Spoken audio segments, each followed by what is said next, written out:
Muy buenas tardes, mis hermanos, el Señor les bendiga. De nuevo aquí en casita, en la misma condición en que estamos miles de millones de personas en esta circunstancia, por esta cuarentena, provocada por este tal coronavirus, que tanto daño está causando al mundo, no solo a la salud física, y en cuanto al incremento de decesos, sino también a la economía y a otros factores. Pero contentos en medio de todo esto porque el Señor dijo, no te dejaré ni te desampararé. Así que mi saludo muy especial en esta tarde, contento de poder saludar también en nombre de mi familia, la parte que estamos aquí en casa, mi esposa, mi hija, mi hijo, y también en nombre del Señor, por supuesto, a todos los hermanos de la iglesia de Cañaveral que puedan conectarse a esta hora, un saludo, y a los que estén en diversas partes del mundo, mi saludo especial y fraterno en esta hora. Vamos a orar al Señor de una manera especial. Hoy hemos recibido noticias como todos los días, ya que las redes nos permiten mantener en comunicación con el mundo. Hemos tenido decesos ya de un par de hermanos en Estados Unidos, otros están afectados, y me escribe una hermana desde el Perú para que oremos por su amado esposo. Él no ha dado todavía positivo según las pruebas que le han hecho, pero ella quiere que oremos porque obviamente está preocupada. Él está en aislamiento y esperamos que el Señor obre. Él es el hermano Edwin Pacheco. Él es el copastor de nuestro pastor Luis Mesa Bocanegra, nuestro tesorero allá en Perú, supervisor también, y es una persona muy útil en esa iglesia. Así que a él lo vamos a incluir en la oración y también a los familiares de nuestros hermanos que en Estados Unidos pues han fallecido. Falleció una pastora en Massachusetts. Dios tenga misericordia de la familia y los fortalezca mucho, la iglesia donde ella estaba sirviendo al Señor. Así que miren ustedes que todos estamos en esta misma vulnerabilidad, expuestos. Extrememos las precauciones, hagamos caso a las sugerencias. Aquí en nuestra ciudad han estado por allí perifoneando las autoridades, incluso están apelando a las multas severas. Aquí de pronto no pueden dar golpes como lo hacen en otros países, pero sí están multando a toda aquella persona que salga por la calle sin la autorización, y hay algunas excepciones para poder salir, pero la gran mayoría, el 90 y tanto por ciento, yo diría el 98%, estamos en restricción, así que ciñámonos. Dicen que la mejor manera de prevenir esto es precisamente resguardándonos en casa. Hagamos como los judíos en el tiempo de la Pascua anterior a ella, estuvieron en casa escondidos, puerta cerrada, y vamos a orar en esta hora, tanto por el programa como por estos hermanos y familias que necesitan nuestra oración. También de Guayaquil nos han escrito, por supuesto de España, de Italia, de Suiza. Estamos en una cadena de oración y esta noche hay vigilia unida en las casas, por supuesto, en los hogares. Vamos a estar clamando, intercediendo, rogando a nuestro Dios que tenga misericordia. Le voy a invitar para que hagamos una oración muy especial antes de iniciar nuestra enseñanza por este medio, para que Dios tenga a bien ayudarnos, escucharnos y por supuesto respondernos, ya que vamos a orar en su nombre maravilloso. Padre Celestial, en esta tarde, cuando me da la oportunidad una vez más de usar las redes sociales, Señor, la internet, para comunicarme con mis hermanos, para transmitir una palabra de fe, de confianza, de seguridad en ti. Gracias por guardarnos hasta aquí, a la gran mayoría, a la multitud que estamos bajo tu protección y bajo tu gracia. Pero no podemos también, Señor, desconocer, soslayar aquellas familias enlutadas que son parte nuestra, por tener, oh Dios, la misma comunión contigo, por participar de la misma relación espiritual, por tener en común la fe que tú nos has concedido. Te presento, Señor, especialmente a mi hermano Edwin Pacheco, allá en Lima, Perú.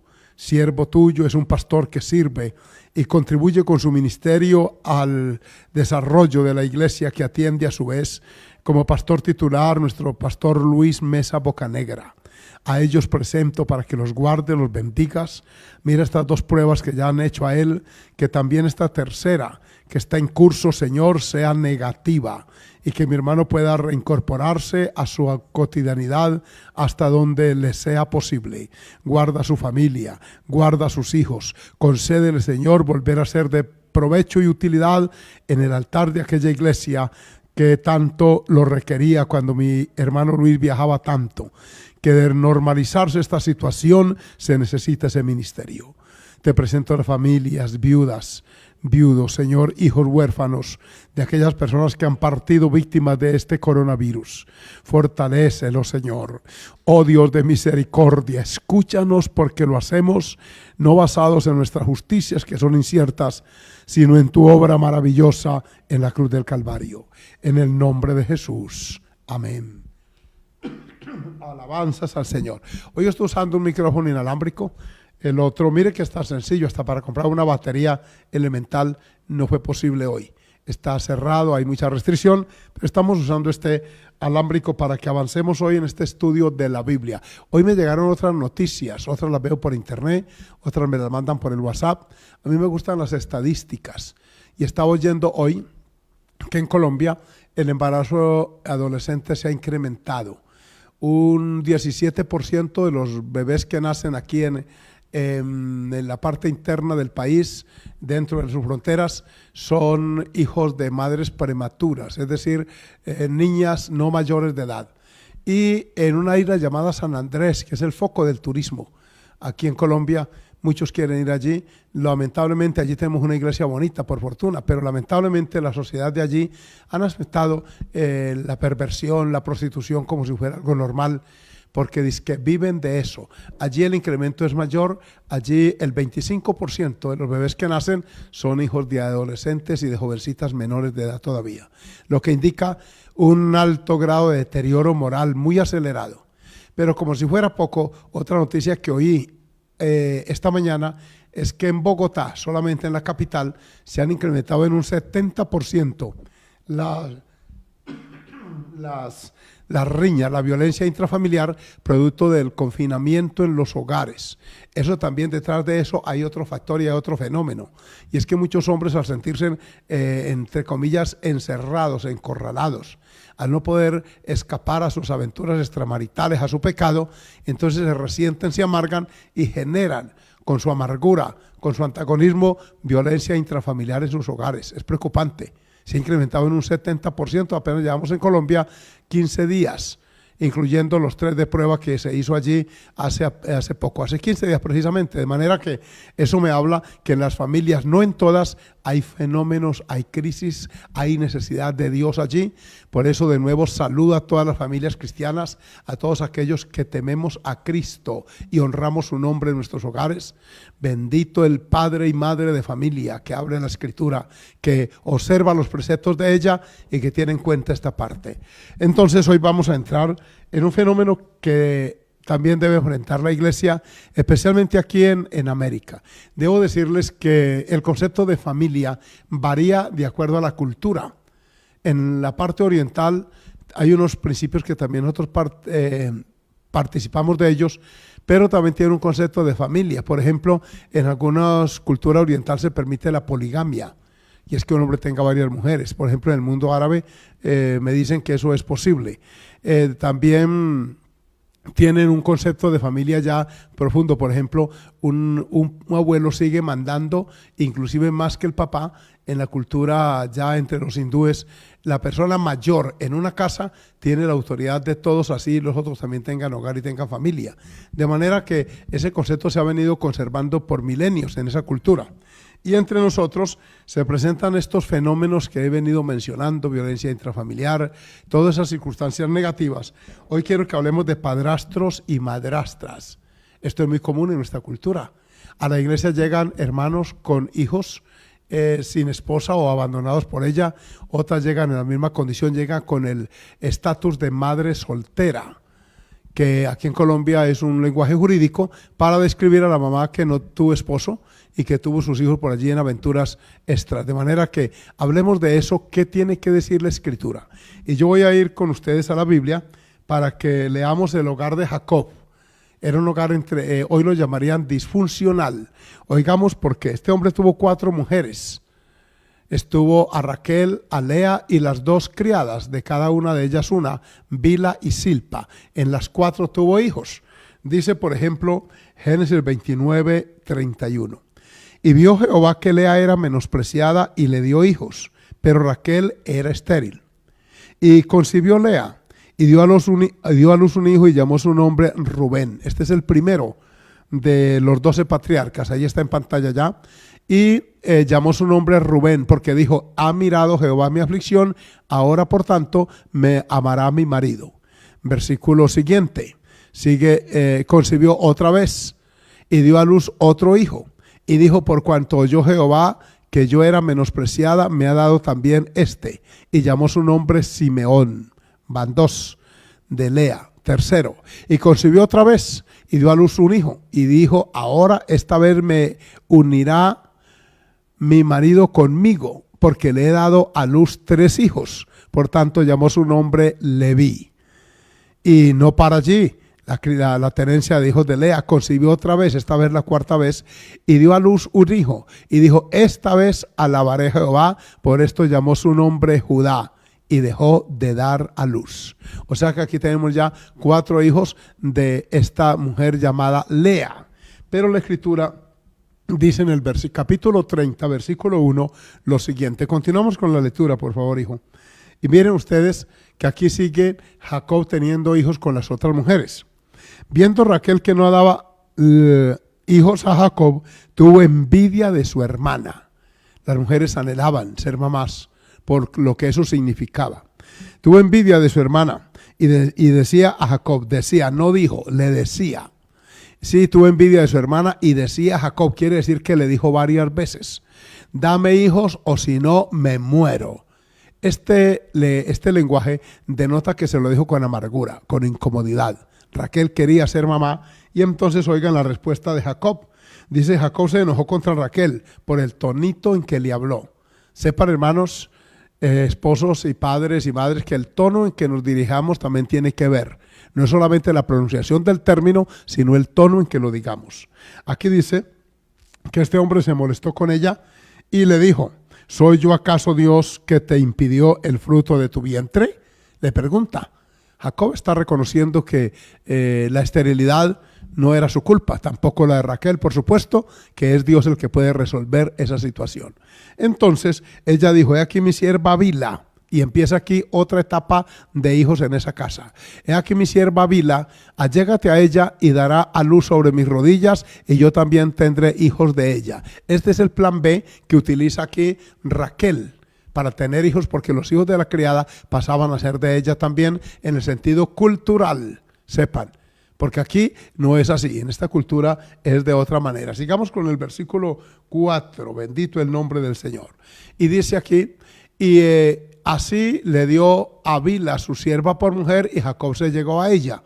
¿Qué aconteció según el versículo 5? Y concibió Bila y dio a luz un hijo a Jacob. Veamos su nombre. Gloria al Señor. Y dijo entonces Raquel, me juzgó Dios, o sea, tomó mi causa. Y también oyó mi voz y me dio un hijo, contando el hijo de Bila como propio. Por tanto, llamó su nombre Dan. Y si seguimos leyendo el pasaje hasta el versículo 24, que es extenso, aquí vemos que cada una de estas 2 mujeres y las criadas le fueron dando hijos a Jacob. Ahora traslademos ese hogar a la cultura actual, a la nuestra aquí en Occidente, para que veamos una casa que tenía un hogar, un padre como jefe, y luego unas 4 mujeres y los hijos, casi todos contemporáneos. Ellos eran de edad corta, no había mucho espacio entre ellos, de manera que allá habían 11 hijos. Si usted los cuenta con detalle, eso le puede hacer usted allá en casa, encuentra que 11 hijos de 4 mamás y un solo padre. ¿Se imaginan ustedes ese tipo de hogar que era? Era tremendo. Por eso es que el capítulo 39 describe y nos da una lucecita de cómo era el hogar de Jacob. Vayamos allá, por favor, el 39, no el 37. El capítulo 37 del libro de Génesis dice en el versículo 2, esta es la historia de la familia de Jacob. Escuchemos un esbozo de esa familia. José, siendo de edad de 17 años, apacentaba las ovejas con sus hermanos, y el joven estaba con los hijos de Bila y con los hijos de Silpa, mujeres de su padre. Escuchen ese lenguaje. O sea, ellas seguían conviviendo con él. Él tenía todas esas mujeres ahí y ahí estaban. Y con las mujeres de su padre, óiganme bien, e informaba José a su padre la mala fama de ellos. ese rengloncito en la parte final del versículo nos dice que no era una familia tan excepcional, tan ejemplar, no era una familia tan modelo, tenía fama, ya eran jóvenes adultos y crecieron en un ambiente así. Con todo y la cultura se crearon roces entre ellos y tenían no buena fama sino mala. Eran pastores de ovejas, trabajaban en el campo, en los sembrados. Era la forma de aquella época y la subsistencia, de manera que José salió diferente. Y este joven informaba al papá la mala fama de sus hermanos. Y se creó en esa familia una circunstancia muy atípica. Oigan, por ejemplo, lo que dice el versículo 3. Y amaba a Israel a José más que a todos sus hijos, porque lo había tenido en su vejez y le hizo una túnica de diversos colores. Ahí está en pantalla el texto para quienes no tienen Biblia. Así que empezó una preferencia de Jacob por su hijo y eso, en vez de mejorar, fue empeorando las cosas. Estoy sacando un poquito de contexto este hogar, trayéndolo a nuestro pensamiento occidental, para que ustedes entiendan que en toda familia, independiente de la cultura que haya, pueden darse circunstancias difíciles. Así que estos jóvenes entre sí eran hermanastros, eran hermanos por el papá, pero eran hermanastros por las mamás. Y se imagina usted cuando se despiertan los celos en cada una de ellas. Ustedes recordarán que esa misma sugerencia que hizo Raquel a Jacob se la hizo una vez Sara a Abraham. Y entonces Agar era la criada de Sara y trajo un hijo en él. Y resulta que cuando el niño nació, entonces Agar se creció y empezó a ver con desprecio a su señora, porque ya le otorgaba derechos. Toda mujer que tiene un hijo con un hombre adquiere derechos. Y ese hombre adquiere obligaciones, tanto jurídicas y legales, como también bíblicas, porque hay paternidad.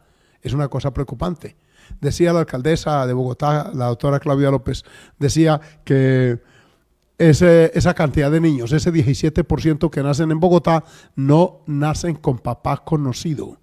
Y hay aquí una coletilla que ponen antes de los noticieros o ponían antes en la televisión y pasaban una serie de niños que estaban siendo ofertados en adopción para que los papás que vieran aquello lo pasaban en una franja muy vista para ver si lo adoptaban.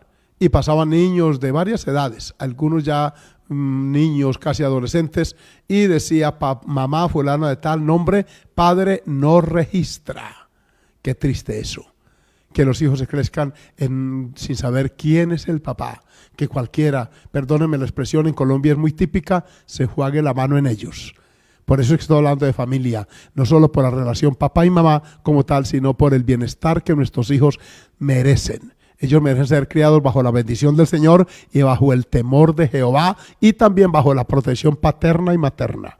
Así que tenemos aquí un hogar bastante atípico. Y dice aquí que los hermanos le tenían envidia y se creó un ambiente tan antagónico de ellos contra él que llegaron a pensar inclusive en asesinarlo. Fue que Rubén el mayor abogó y dijo no lo hagan así, pero otro de ellos sugirió que qué hacer porque le pusieron apodos. Y José creció en un hogar no tan bonito. Escúchenme, jóvenes, que usted desea un hogar donde nadie le diga nada, donde todo sea color de rosa. Ese tipo de hogar no lo forma, lo deforma. A uno lo forma la disciplina y el amor. Esas dos fuerzas opuestas hacen que se mantenga vertical y crezca su carácter, que se forme su personalidad. Cuando usted recibe amor, cariño, afecto, pero también corrección y disciplina, porque los dos ingredientes son determinantes en nuestra formación. Más adelante posiblemente hablemos del hogar de David, que tuvo varias mujeres también, muchos hijos. Por ser un rey con cierto atractivo físico, también conseguía mujeres elegantes y por lo tanto los hijos nacían también con esa genética de ser atractivos, agradables, bonitos serían hoy para aplicarle más bien a las mujeres. Pues sepan que hubo dos de ellos, un tal Absalón que era el perfecto, ese hombre hoy sería un modelo.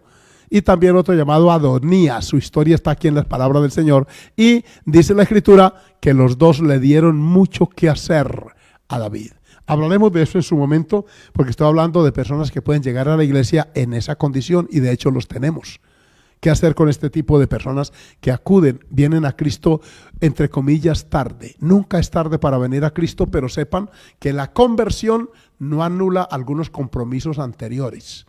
Esto de que si alguno está en Cristo, nueva criatura es, se refiere a nuestra moral, a nuestros principios, a nuestra escala de valores que ahora cobra vigencia y se vuelve ya prioritarios lo que es prioritario y se vuelve sin importancia lo que no la tiene. De manera que así uno llegue en la condición, oígame bien, para los que predican, el que llegó quédese como está. Está hablando de la condición social, del esclavo y del libre. No está hablando de la condición moral. Porque si aplicáramos todo eso, acá equivaldría a decir que el que llega siendo un ladrón puede seguirlo siendo en la iglesia. El que llega siendo un adúltero puede llegar así, siéndolo, continuarlo, y no es eso lo que la Escritura dice en 1 Corintios 7. Está hablando de la condición social cuando llegamos a Cristo. Pero en este caso, cuando llegan las personas, hombres, la mayoría mujeres, con hijos, a la iglesia debe abrir puertas para ella. Pero déjenme citar otros ejemplos. Por ejemplo, está en Jueces 11, 1 y 2. Vamos allá. Jueces capítulo 2, versículos 1, 11 y 12. ¿Nos puedes colaborar, hijo, por favor, allá con el sistema? Y colocamos el texto para aquellos que de pronto no tengan una Biblia a mano, a disposición ahora, aunque debe tenerla. Cuando usted se siente a seguirme en esta enseñanza, traiga la Biblia, que seguramente la tiene cualquier versión. Miren lo que dice Jueces 11, 2. Pero la mujer de Galaad, busquemos el 1 por favor, hijo, un poquito anterior, y contextualizamos. Jefté Galaadita era esforzado y valeroso. Era hijo de una mujer ramera. Y el padre de Jefté era Galaad. Este hombre, Jefté, era hijo de una mujer ramera. ¿Qué pasa allí? Pero la mujer de Galaad, ¿sí?, la que tuvo después, le dio hijos. Miren este detalle. Los cuales cuando crecieron, si usted quiere subrayar en su Biblia esta frasecita, subrayará cuando crecieron, porque una cosa son pequeñitos, cuando no han desarrollado su personalidad, cuando están en esa etapa de inocencia, para ellos todo es jueguito y charla, pero al par que van creciendo físicamente, también el cerebro, la mentalidad, la psiquis va madurando, va creciendo, porque nosotros crecemos gradualmente, maduramos también complementariamente, integralmente, y también envejecemos en la misma condición. También uno envejece físicamente, pero también envejece su mente y así sus conceptos, porque esto es parte de la vida. Esta mujer le dio hijos, veamos el versículo. Alabado el nombre del Señor. Cuando crecieron, echaron fuera a Jefté, diciéndole: no heredarás en la casa de nuestro padre, porque eres hijo de otra mujer. Escuchen, con toda la cultura oriental donde estos textos fueron escritos, el hombre tuvo una aventura por allá, un pecado con una mujer ramera. Esa mujer concibió, le entregó el hijo a Galaad, el papá de Jefté. Jefté quedó con ese niño por allí, tuvo la oportunidad de formar hogar ahora sí con más seriedad, buscó esposa y obviamente esta le dio hijos. Y claro, vinieron a formar parte de un solo hogar. Y mientras estuvieron pequeñitos, amén, todo muy bonito. Escuchen esto, hermanos, que se lo he compartido a los jóvenes. Porque estas mujeres también y estos varones que llegan así pueden conformar hogar de nuevo, pero hay una consejería particular para ellos. Hay que sentarse con esas personas y hacerle ver todas estas circunstancias.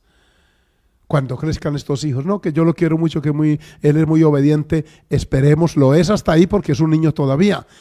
Cuando crezca, ¿qué va a pasar con ese niño, con esa niña? Se han dado los casos dolorosos y tristes que cuando la niña crece, el padrastro a veces intenta abusar de ella. Eso fue lo que intentó el pérfido rey Herodes, cuando se le trajo la mujer a su hermano, a Herodías. Le quitó a Felipe, su hermano, la mujer, y esta venía con una niña que la Biblia no menciona su nombre, pero Flavio Josefo, aquel historiador judío de la primera etapa del primer siglo, dice que esa niña se llamaba Salomé. Y esa niña danzó una vez en un cumpleaños, una fiesta que tenía este hombre con licor y todo, y a este hombre le agradó. Ya era una adolescente, tal vez una jovencita, y le ofreció hasta la mitad del reino. Los que tenemos sentido común, ¿cree usted que este hombre le ofrecía a esa sobrina hasta la mitad del reino? Sobrina o hijastra, yo no sé cómo lo llamaría, si tío o padrastro. Porque hay mamás que le dicen, tiene que decirle papá a él. Y eso es un daño que se le hace cuando ese niño ya sabe que ese no es el papá o que esa no es la mamá. El problema se agrandó cuando crecieron los hijos de Galaad y expulsaron a Jefté de la casa. Y miren los motivos. Volvamos a ver el texto, por favor, hijo, colabórame, porque es importante que lo vea. lo dice, no heredarás en la casa de nuestro padre. La palabra heredar está hablando de los bienes económicos. Cuando ya crecieron los hijos y empezaron a ver que el papá tenía algún patrimonio, empezaron a ver que ese hombre, por ser hijo de la otra, no tenía derechos.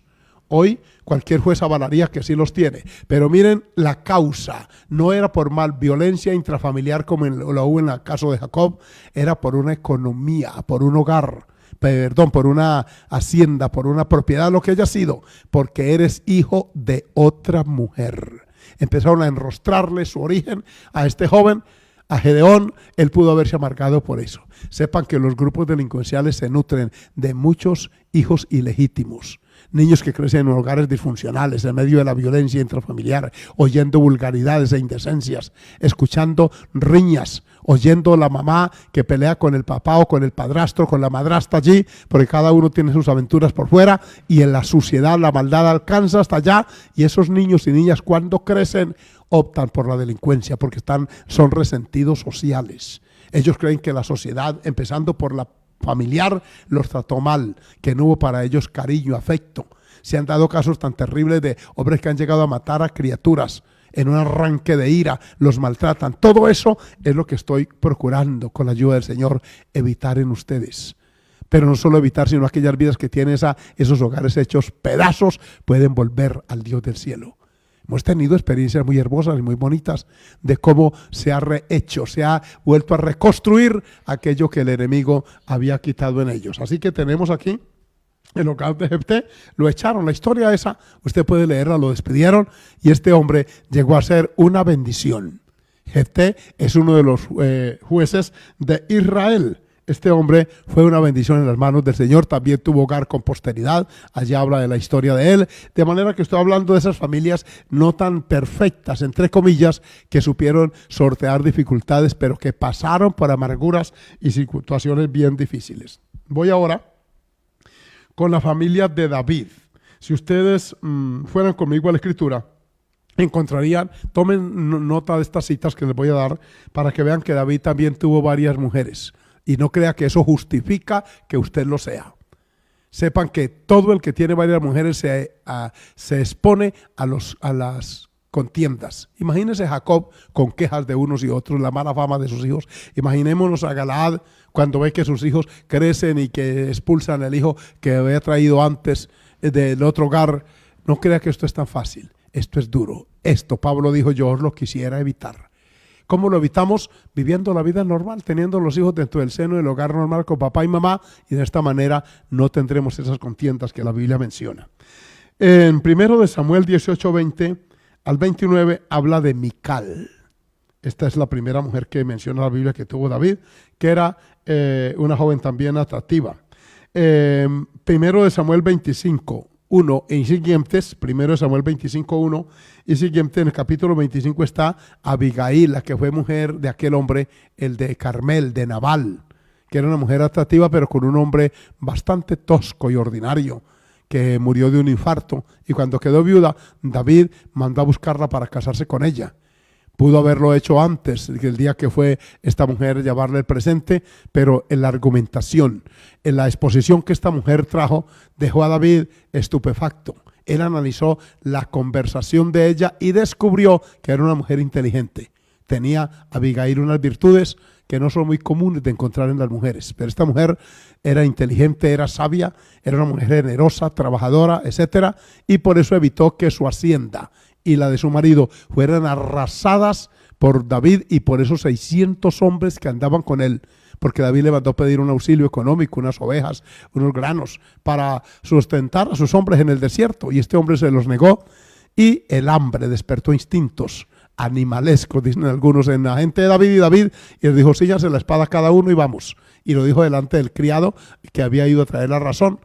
Alguien le avisó rápidamente a Abigail y esta mujer hizo preparativos prontos y detuvo la ira de David.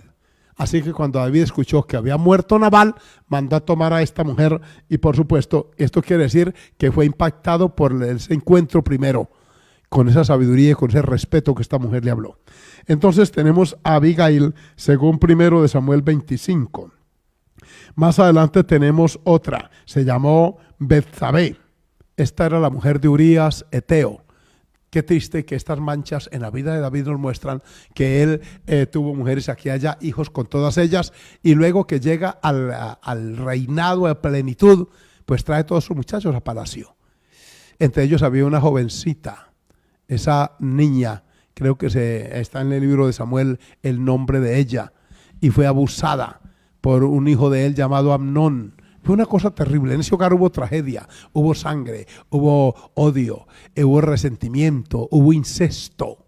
Todo esto se da en los hogares. Dios por eso quiere prevenirnos de todo esto.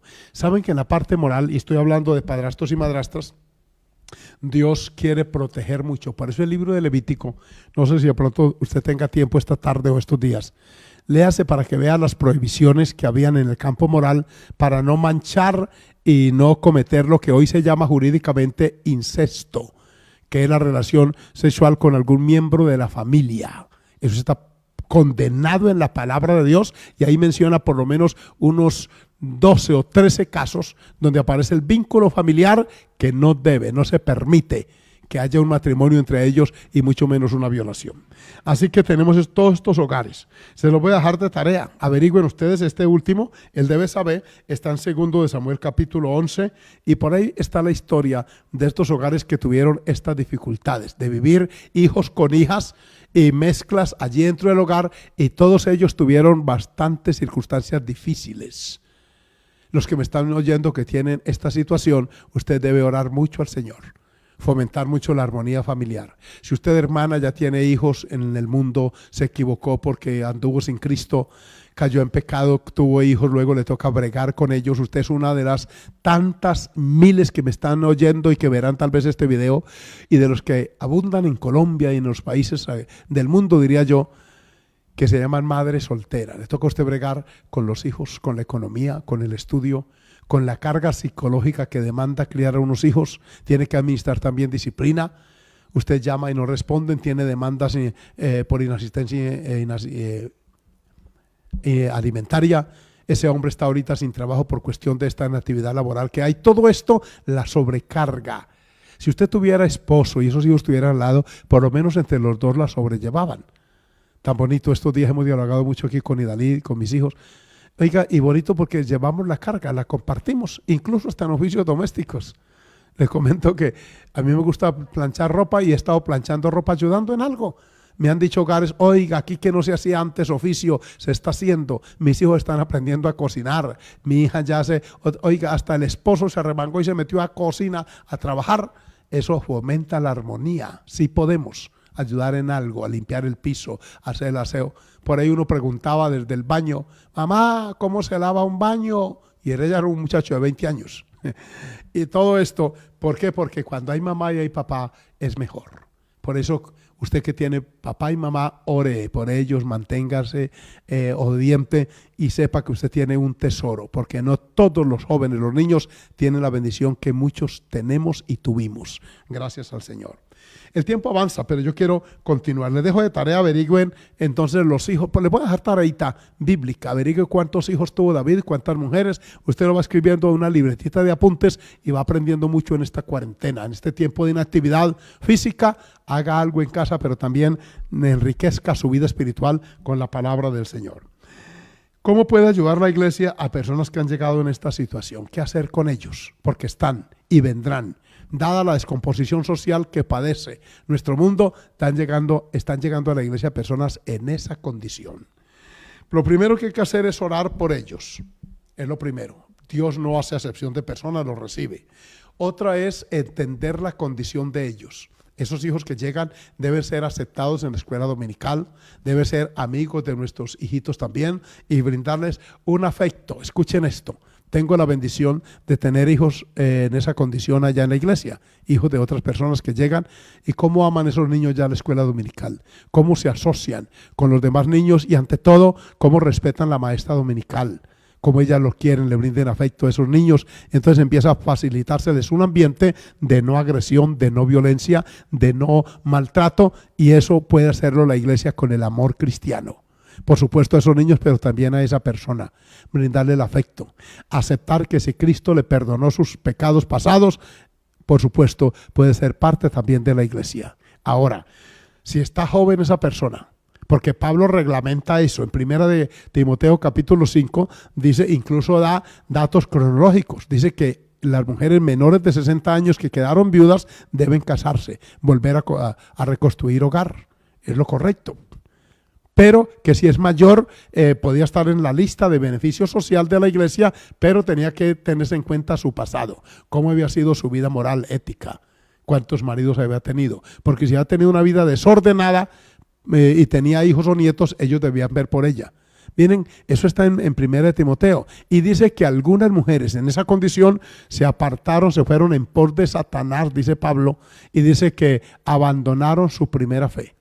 Y dice que impulsada por sus deseos quieren casarse.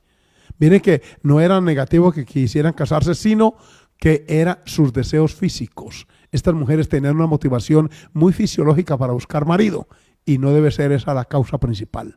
Así que reglamenta la Escritura al respecto. Otro punto de vista es orientarlos adecuadamente. Yo le decía a un compañero pastor por teléfono, porque él quedó viudo con 74 años. Y se enamoró de una mujer joven. Ella tenía unos 35 años, pero tenía 5 hijos de algunos papás que había tenido aventuras antes de conocer a Cristo. Yo le dije, piénselo bien, ore. Es que esos niños necesitan un papá. Le dije, tiene una motivación de compasión. Ayúdelos de pronto esporádicamente en lo económico. Compre unos cuadernos. De pronto si puedes enviarles algún auxilio. No, él quería casarse. ¿Sabe cuánto le duró ese matrimonio? 4 meses.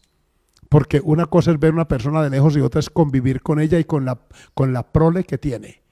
Por eso estos hermanos hay que orientarlos. Cuando llegan en esa condición a la iglesia y hay una pretendiente o un pretendiente, se sientan, se les aconseja, se les hace preguntas como esta que yo les he hecho. ¿Usted está preparado para cuando esta niña de 4 o 3 añitos, que lo quiere mucho, ella se le sube a las piernas y él le acaricia el cabellito y la niña crea un vínculo porque lo necesita? El afecto es una necesidad interna de nosotros, nos creó Dios seres afectivos y en los niños más. Entonces, al apreciar tanto a la niña, se apega a ese futuro padrastro. Le dije, esa niña va a crecer. Cuando crezca y necesite disciplina, porque todo muchacho y muchacha sin excepción la necesita. La Escritura dice en Génesis que la necedad está ligada al corazón del muchacho. En Proverbios es que dice. En Génesis lo que dice es que el designio del hombre está de continuo solamente al mal, inclinado. Entonces, ¿está preparado para cuando esta niña tenga 10, 12 años, que ya sepa que usted no es el papá, lo confronte? Si es un niño, peor, que lo mire con ira y que le diga, usted no es mi papá. Todo eso. Conoció un evangelista venezolano muy usado de Dios, conoció a Cristo en la cárcel y cayó a la cárcel precisamente porque la mamá se consiguió otro hombre siendo él muy niño, y este hombre lo maltrataba a todos físicamente, maltrataba a la mamá, la arrastraba y la golpeaba, hasta que llegó este muchacho a los 16 años, atentó contra ese hombre, le quitó la vida, cayó preso, pagó años de cárcel. Y allá conoció a Cristo el Señor y vino a ser un instrumento de bendición. Pero eso lo marcó negativamente. Él dice, el odio que yo tenía contra ese hombre, todo eso hay que hacérselo ver y orar por ellos. Si con todo eso ya ellos charlan, ahora la mamá, decirle cuando este hombre empiece a corregir a sus hijos, va usted a Qatar, se va a unir con él para darle formación a estos niños. Esto no es consejería de un ratito. Esto requiere rato, crearles conciencia, hacerle ver la vida a 5, a 10 o más años hasta que la muerte los separe. Así que eso es lo que la Escritura y lo que los pastores debemos dar. Me informan que estamos ya entrando en Betel. Un saludo muy especial, reiterativo, a nuestro pastor Rodolfo González Cruz. Un hombre muy activo en toda la vida, pero mire, pastor, hermana Rita, nos tocó estar en casita, gracias a Dios por este tiempo, pero tenemos este medio. Un saludo a todo el pueblo peruano y ahora a todos los que nos están viendo en Betel, en Europa, en África, en Asia, en Oceanía, aquí en América, en Norte, Centro y Suramérica. Un abrazo fraterno desde aquí de Bucaramanga, Colombia, de mi casa. Es bueno que mencionemos que la Escritura le da un trato, volviendo al tema, cierro el paréntesis de saludo, para decirles que la Biblia tiene un trato preferencial con el huérfano y con la viuda. Y en ese caso, la madrastra o el padrastro es como si fueran viudos en el sentido sentimental. No se casaron antes.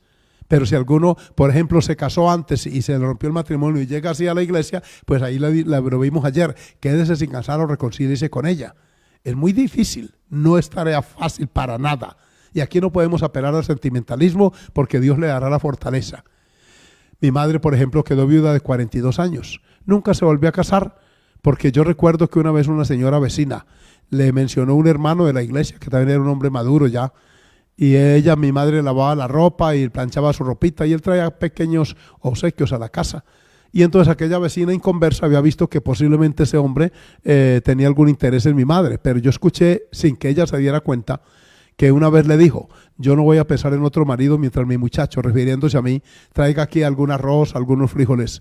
Porque yo tengo 5 hijas y yo no quiero exponer a esas muchachas a tener problemas futuros. Eso me hizo pensar a mí muy alto de mi madre. Eso lo subió mi concepto. Ella era una campesina, analfabeta casi, pero mi madre pensó en nosotros antes que en ella. Que eso es lo que el divorcio y el adulterio enceguece a su víctima para no hacerle ver que piensa mucho en sí, en sus supuestos derechos, en sus pasiones, en sus deseos, que Pablo los llama así, y no piensa en esa prole, que a veces es mejor sacrificarnos en pro de ellos. Pues bien, ¿qué dice Dios del huérfano? Vamos a Éxodo 22, 22. Y el tiempo avanza, pero nos quedan todavía unos 15 minutos. Éxodo 22, 22 dice de la manera siguiente con relación a los huérfanos, a los niños y niñas que llegan en una condición de desamparo, de vulnerabilidad a la iglesia. Entonces, Éxodo dice de la manera que sigue. Se lo voy a leer aquí en mi Biblia, ya que la tengo a mano. Dice de la manera que sigue. Dice: a ninguna viuda ni huérfano afligiréis. Siempre está asociado el huérfano y la viuda, el huérfano y la viuda y el huérfano. Y hay un trato preferencial. Dios tiene compasión y ha ayudado a más de una viuda y de un huérfano. Yo soy producto del cuidado divino. Yo quedé huérfano de padre a los 20 años y 12 días de edad tenía cuando Dios recogió a mi padre. Y aquí está: a ninguna viuda ni huérfano afligiréis. Siempre que lleguen estas personas hay que brindarles afecto. Estos días aquí en la iglesia, con esfuerzo, hemos estado distribuyendo los pocos víveres que podemos por allí, en dándole prioridad al huérfano y a la viuda, porque debe ser así. Pues bien, según Deuteronomio 16, 11, también hay para el huérfano aquí un trato. Vamos ahora a Deuteronomio 16, 11, 14, 26, 12. Vean estas citas, vayan anotándolas si no alcanzamos a leerlas todas. Por favor, Deuteronomio 16, 11. Luego el 14 y posteriormente 26, 12. Dice Deuteronomio 16, 11. Y te alegrarás delante de Jehová tu Dios. Tú, oigan bien, tú, tu hijo, tu hija, tu siervo, tu sierva, el levita que habitare en tus ciudades y el extranjero. Escuchen la segunda parte del texto: el huérfano y la viuda que estuvieren en medio de ti en el lugar que Jehová tu Dios hubiera escogido para poner allí su nombre. Aleluya. Miren que Dios incluye que también ellas tienen derecho a alegrarse, a vivir una vida contenta. Ya tuvieron su pasado, Cristo enderezó su rumbo, ahora están en un ámbito diferente, la iglesia de Cristo. Y la iglesia es el escenario donde se puede reconstruir vidas e incluso reiniciarlas en el nombre del Señor. Veamos el versículo 14, aquí en el capítulo 16, por favor. Ahí mismo en Deuteronomio 16, 14 dice de la manera que sigue. La estamos buscando allá, pero también lo tengo aquí. Aquí está. Y te alegrarás en tus fiestas solemnes. Oiga otra vez el texto. Tú, tu hijo, tu hija, tu siervo, tu sierva y el levita, el extranjero, el huérfano y la viuda que vivieren en tus poblaciones. O sea, se repite el versículo 11 en el 14. Y más adelante, en el 26, 12, Dios de nuevo deja ver. Hay muchísimos textos al respecto. Solamente incluí estos porque ya ustedes que son bíblicos conocen y han encontrado una y otra vez esa frase. Deuteronomio 26, 12 también dice: cuando acabes de diezmar, oiga bien, de diezmar todo el diezmo de tus frutos, en el año tercero, el año del diezmo, darás también al levita, al extranjero y una vez más al huérfano y a la viuda. Y comerán en tus aldeas y se saciarán. Alabado sea el Señor. Saben que Dios tiene esa preferencia. Por eso Dios lo ve desde esa óptica, como persona vulnerable. Y les quiero decir a los hombres aprovechados y oportunistas que ojalá me estén viendo. Una mujer con hijos empiezan a verla como de segunda, como una de malas, como una fracasada del amor. Y hay algunas que precisamente por esa circunstancia de vulnerabilidad abren mucho la puerta sentimental y se han llenado de muchachos por estar procurando capturar uno que vea por los anteriores. Cuidado, mujer que me oye, ore a Dios y conságrese a Él, porque puedes ponerse a un riesgo por esa necesidad psicológica, anímica, hasta biológica, necesidad social, económica, espiritual, de una nueva compañía. Puede de pronto usted equivocarse. Con mucho cuidado, con mucha precaución. Respetar los derechos. Saben que los huérfanos y viudas, según Deuteronomio 24:17 y 29:19, tiene unos derechos. Veámoslos en breve mientras el tiempo transcurre. 24:17 y 27:19 en Deuteronomio, por favor. Gloria al nombre del Señor. Aquí dice la palabra de la manera, ya vienen allí. No torcerás el derecho del extranjero, ni del huérfano, ni tomarás en prenda la ropa de la viuda. Siempre se asocia el huérfano y la viuda. Mire que rara vez dice el viudo, que socialmente ya los tenemos también. La viuda es porque por ser mujer es más vulnerable. Por eso en Colombia se creó esa figura llamada mujer cabeza de hogar. Es un término jurídico aquí aplicado. No se dice hombre cabeza de hogar porque él por antonomasia, por naturaleza lo es. Es la mujer que le toca ocupar esa posición en vista de su vulnerabilidad y tener que bregar con los hijos. La Escritura dice que tiene derechos. Y así como lo tiene el extranjero, también la viuda y el huérfano. Dice, no torcerás. Por eso es que Jesús levantó su voz contra el fariseísmo y les dijo, ustedes son hipócritas. Y van donde las viudas que tienen recursos y dice, y les quitan la heredad y como pretexto hacen largas oraciones. Cuando una viuda queda con algunos recursos, no faltan las ofertas. Ahí sí salen los interesados, los amorosos, a ayudarla, y resulta que lo que hay detrás es interés por lo que el finado, que con tanto esfuerzo trabajó, le dejó a ellos. Si usted tiene esa condición, si su esposo le dejó algo, cuídelo, valórelo, administrelo con sabiduría y tenga mucho cuidado. Es más, la norma en Colombia, no sé otros países allá cómo será, pero aquí permite que una persona enajene los bienes. Es decir, si se va a casar, puede ir ante notario, declarar los bienes que tiene para que el fulanito después no quiera pretender tomarlos o reclamar derechos sobre eso. De ahí en adelante, sí, porque después de 2 años de convivencia se adquieren derechos, pero es después de. Lo de antes es bueno que se enajene y algunos con sabiduría lo han hecho. Y con prudencia para evitar conflictos de naturaleza económico posterior. Veamos de 27:19 con relación al huérfano y a la viuda.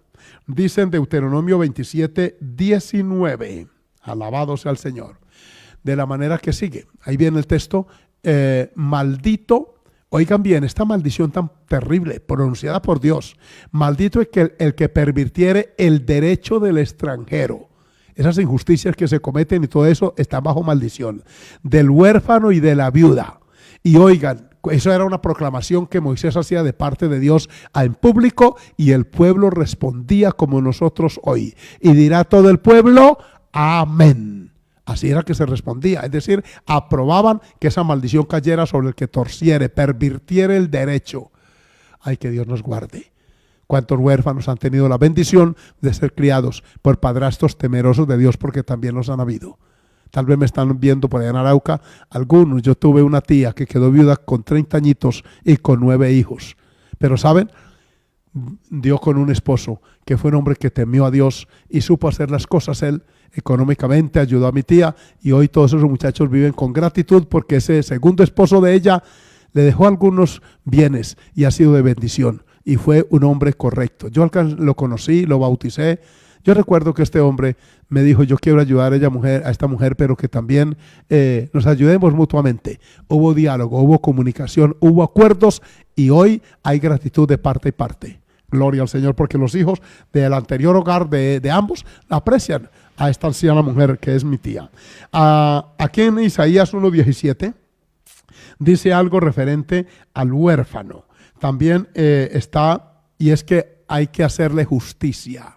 El huérfano es vulnerable en muchos aspectos. No abusen de ellos. Tengan cuidado, porque el huérfano merece el respeto. Dice Isaías 1:17, de la manera que sigue, y ya viene a pantalla, para que ustedes por favor lo confirmen allí con la lectura de su Biblia. Aprended a hacer el bien. Arranca diciendo el texto que uno no nace sabiéndolo hacer. Hay que aprenderlo. Aprended a hacer el bien, buscad el juicio, restituid al agraviado. haced justicia al huérfano, amparad a la viuda, la norma bíblica.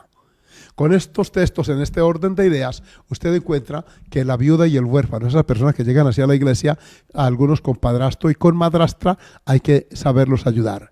Y si podemos, hasta donde sea posible, con los consejos ya dados, darles una segunda oportunidad de reiniciar un hogar, hay que hacerlo. Incluso en el Nuevo Testamento, en Santiago 1:27 dice que una de las buenas obras que el cristiano debe hacer es acordarse de los huérfanos y de las viudas en sus tribulaciones. Santiago 1:27. Alabanzas al nombre del Señor. Dice en Santiago 1:27 de la manera siguiente: alabanzas al Señor.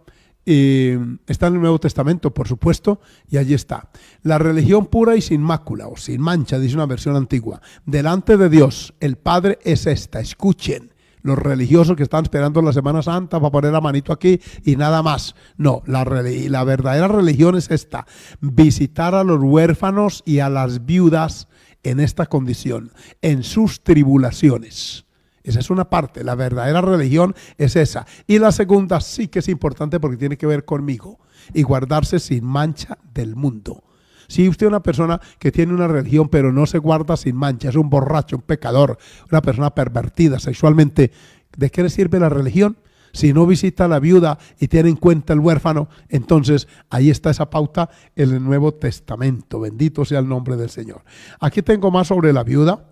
Por ejemplo, en Isaías ahí dice que hay que ampararla. En Jeremías 7:6 dice que a la viuda no se le debe oprimir. También está en Zacarías 7:10, quienes están tomando nota. Repito la cita: Jeremías 7:6, Zacarías 7:10. En Jeremías 22:3 se prohíbe engañar a la viuda, mentirle, para sacarle algún provecho. Eso no está bien. 22:3 de Jeremías. En Malaquías 3:5 se prohíbe defraudar a la viuda, mentirla para quedarse con los bienes. Más de uno ha sido víctima de esos vivarachos, hombres mentirosos que llegan con el interés de trabajar y ayudar, y lo que vienen es por el capital que el otro dejó o por la herencia, el patrimonio que haya dejado, y se han dado pleitos fuertes. Incluso ha llegado el resentimiento, hasta muertos ha habido por una mala administración económica de un patrimonio que un finado dejó. Así que no defraudarla. Y 1 Timoteo habla de honrar a las viudas. En la iglesia primitiva se reglamentó la atención a las viudas. ¿Saben ustedes que, por ejemplo, en Hechos 6:1 habla de ello? Vamos allí, me queda poco tiempo. Hechos 6:1, por favor, vamos allá y veamos cómo la iglesia primitiva se organizó para atender personas vulnerables. Estoy incluyendo a estas personas que vienen como padrastros y madrastros padrastros y madrastras a la iglesia, y también con los que vienen viudos o viudas. Dice Hechos 6:1, miren ustedes: en aquellos días, oiga, como creciera el número de los discípulos, o sea, se multiplica la iglesia, y en ese conglomerado humano llegan personas de cualquier condición social. Hubo murmuración de los griegos contra los hebreos. Se creó una circunstancia allí no correcta de que las viudas de aquellos, de quienes de los griegos, eran desatendidas en la distribución diaria. Mire, la polémica se originó porque había muchas viudas. Las persecuciones de la iglesia primitiva hacían que muchos hombres murieran. Murieron muchos cristianos, especialmente varones, y eso dejó una estela de viudas, de huérfanos. Entonces la iglesia organizó un comisariato. Inclusive nombró a algunos diáconos para que se encargaran de la atención. Llevaban los bienes, como ahora compartían, algunos vendían las heredades, las invertían en comida, y se armó tremendo campamento, y allí se daba la distribución diaria a esas viudas, especialmente las que no tenían la solvencia económica, las que no tenían un familiar que vieran por ella. Por eso es que Timoteo reglamenta eso. Cuando una viuda venía a pedir ayuda, había que analizar quién era. Y ahora es parecido. Hay mucha gente que llega a la iglesia aparentando una vulnerabilidad y llegan buscando dinero para el vicio. Hay que tener cuidado.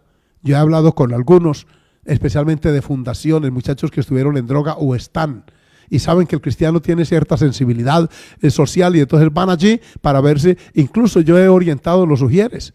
Pastor, que lo están necesitando una persona. Yo les he dicho, analicen el perfil de quién es. Porque en uno que me coleten una ofrenda y resulta que es para irse, es que ya me ha pasado.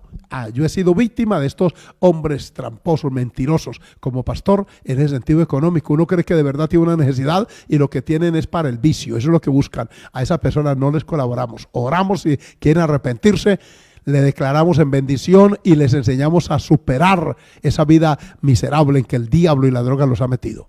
Estas viudas, pues, era reglamentado el auxilio para ellas, pero la iglesia tenía esa cobertura para brindarles esa bendición y esa oportunidad de seguir subsistiendo. Obviamente sus hijos iban creciendo en ese ambiente y luego se incorporaban a la vida de iglesia. ¿Cuántos pastores tenemos? ¿Cuántos miembros de iglesia que fueron criados con padrastros y madrastras que sanaron las heridas que alguna vez tuvieron en el pasado? ¿Cuántos padrastros tienen el gozo hoy de haber contribuido a la formación de un niño de verdad, de una hija? ¿Cuánto, como me dijo una jovencita que fue criada por un pastor y llegó a formar hogar? Y yo fui a acompañar esa boda y por mi posición quería algunos que los casara, pero ella me dijo, pastor, deje que mi padrastro, este hombre me honró, me tuvo en cuenta, nunca me maltrató y jamás tuvo una vida insinuante hacia mí, una mala intención. Yo quiero ser casada por él. ¿Cómo me llenó eso de gozo? Cómo este hombre pudo, con la ayuda del Señor, criar a esa muchacha no solo en la parte económica, sino en lo moral. Eso me hace recordar a un varón llamado Mardoqueo. Él crió a una sobrina o prima, creo que yo todavía no he definido bien, pero era una familiar cercana que cuando entra en escena entra huérfana, sin papá y sin mamá. Y este hombre se da la tarea de formar a Esther. Esa historia está en ese libro. Qué hombre fue, qué padrastro fue para ella. Con qué honra la crió y cómo esta muchacha se sometía a él por el ejemplo que le había dado. Padrastros y madrastros que me oyen, sepan una cosa: sus hijastros, que ese es el calificativo que les dan, lo honrarán, le bendecirán, es más, velarán por usted en su vejez de acuerdo al ejemplo y a la conducta suya. Si está en esa condición, pídale a Dios mucha sabiduría. Si de pronto, por su edad o por la circunstancia que sea, usted llegara a conformar hogar con una persona en esa vulnerabilidad, sepa que Dios lo va a ayudar, pero usted tiene que observar ciertas reglas con mucho cuidado y con una intención sana, con unas motivaciones nobles. No va tras el capital, la herencia, tampoco va para aprovecharse de la hijita que está creciendo. Dios lo guarde. Por eso, en esta hora, yo quiero orar por tantas familias en esa condición. Es que me llamó la atención. Imagínense los millones de hogares que tenemos en Colombia y el 40% tienen una mujer como cabeza al frente. Yo quiero orar por ellas, porque esas mujeres tienen una sobrecarga psicológica, emocional terrible. Algunas llegan a la iglesia, yo las he visto cabeceando allí de sueño, porque tienen que madrugar con tareas, que ayudar al niño en las tareas, que tienen una cantidad de cosas, mientras que el papá de esos muchachos por allá con otra o con otras. Sepan que eso también se lo facturará Dios si me está oyendo alguno en esa condición. Sepa que usted no siempre está joven o bachón y se las da de mucho. Los años pasan y vendrán aquellos en que no tengas contentamiento. ¿Con qué autoridad va usted a pedirle una ayuda económica o moral a un hijastro que usted lo abandonó o a un hijo legítimo que usted lo botó a la calle por andar detrás de otras? Dios tenga misericordia. Termino contándoles esto para motivarles a orar. Hace más de 30 años yo estaba en plan de matrimonio con Nidalí y yo llegué a Villavicencio con el plan de ir hasta el pueblo donde ella vivía a visitarla y a coordinar nuestro matrimonio. Y ese día, curiosamente, había un funeral. En ese funeral no estaba el pastor local y la esposa del pastor me dijo: ay, hermano Henao, ya que vino, acompáñenos que hoy vamos a un funeral de un joven soldado, hijo de una hermana de la iglesia que murió en uno de esos combates en la violencia que padecemos. Yo fui, estaba en una guarnición militar, ahí estaba la cureña, estaban los soldados rindiéndole honores como es costumbre, y estaba forrado ese féretro con una bandera cubierto. Allí habían un buen grupo de hermanos, estaba por supuesto la mamá muy conmovida, porque este muchacho era el que veía por ella, y él era soldado profesional y le mandaba recursos a ella. Estando en esto, cantamos porque ese muchacho era un cristiano también, y de pronto se detuvo un carro a la distancia, un taxi, del cual bajó un hombre muy apresurado. Los guardias, por supuesto, lo detuvieron. Él era el padre biológico de ese muchacho, pero no había visto por él. Hacía tiempo había abandonado por irse con otra mujer. Él entró, no le importó a nadie. Ese hombre era un campesino por su indumentaria, su sombrero. Y luego este hombre quitó la bandera y abrazó ese ataúd y empezó a pedirle perdón a ese cadáver. Se llamaba Fernando. Una y otra vez mencionó ese nombre, Fernando, Fernandito, y sacó de adentro lo que había. Le pidió perdón y decía, ese hombre llorando, como si nadie más estuviéramos allí, perdóname. Y le gritaba, ¿cuántas veces quisiste un balón y no te lo compré, pero sí tuve para darle a las mujeres de la calle? ¿Cuántas veces quisiste una bicicleta y no te la compré teniendo cómo, pero sí fui a emborrachar a compañeros de farra y de parranda? ¿Cuántas veces querías ir conmigo al pueblo y no te llevé para que no te dieras cuenta de las otras mujeres que yo tenía? Incluso te fuiste al cuartel a pagar servicio porque no te pagué la libreta militar que me pediste ayuda para ello. Yo soy el culpable. Y empezó a llorar este hombre y nos conmovió a todos. Mientras él lloraba allí, un silencio sepulcral. Finalmente vino un soldado, tal vez un oficial de allí, y con mucho respeto lo alejó del féretro y lo tuvo un poco al lado para que nosotros continuáramos. Yo intervine para decirles que ahí estaba el sermón de esa tarde, que esa era la vida que no debemos vivir. Oré por ese hombre y le dije, la vida del que está en el ataúd es la que se debió vivir. Murió cumpliendo su deber viendo por la mamá con lágrimas, pero en un silencio veía al progenitor, al hombre que era el padre de su hijo, lo veía allí y yo notaba que en el rostro de esta mujer había tranquilidad, había paz. Ella no había abandonado a su hijo, el otro sí, y lo hizo por el pecado, por la maldad. ¿Cuánto es útil que compartamos esto? Que les diga que en estos tiempos sí es tiempo de reflexión, de análisis y de volver de los malos caminos, de enmendar, de volver a esos hogares a pedir perdón. De verdad, papás que me oyen, mamás que has abandonado, que también las hay tristemente afectadas, insinuadas por el diablo, porque uno es otro, has abandonado tus hijos, te has ido con otro hombre, llegará el día cuando te tiran para la calle y cuando quieras volver no encontrarás el albergue, el cariño, el aprecio que despreciaste por rato de placer y de concupiscencia. ¿Por qué no orar, iglesia? Decirle al Señor que tenga misericordia y que nos permita como congregación ayudar a estas personas que llegan en esta condición. Padre Celestial, en esta tarde, una vez más me has permitido usar, Señor, este medio para alcanzar a tantas vidas. Te presento, Señor, ya aquellos hogares disfuncionales que están, oh Dios mío, criándose, formándose, desarrollándose dentro de un ambiente que no debiera ser el correcto, pero que cometieron errores, pecados y vinieron, Señor, a la iglesia en esa condición y han encontrado en ti el perdón, la paz y también han rehecho sus vidas, incluso matrimonialmente. Por eso se llaman padrastros, madrastras, hombres y mujeres que ven por hijos de otros, hijas de otros.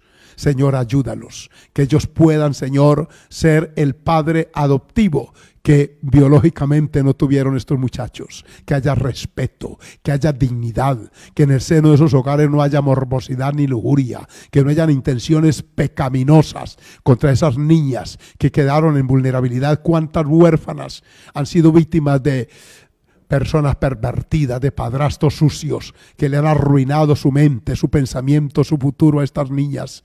Guárdala, Señor, que podamos como iglesia brindar el afecto, el aprecio y ante todo el respeto que esas vidas merecen, Dios mío.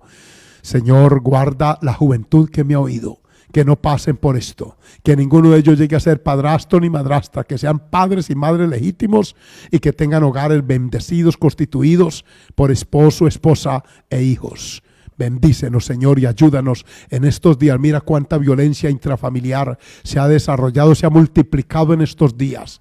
Cuántos hombres pervertidos, al ver que no pueden salir a sus encuentros furtivos, a su promiscuidad, se desfogan, Señor, en ira contra sus esposas, contra sus hijos, todo amargados porque no pueden salir a pecar, a practicar el vicio, oh Dios mío, el adulterio que tanto los esclaviza. Que puedan tener un acto de reflexión y se puedan arrepentir porque también son en parte culpables de los juicios tuyos que están cayendo sobre esta tierra por su pecado. Señor,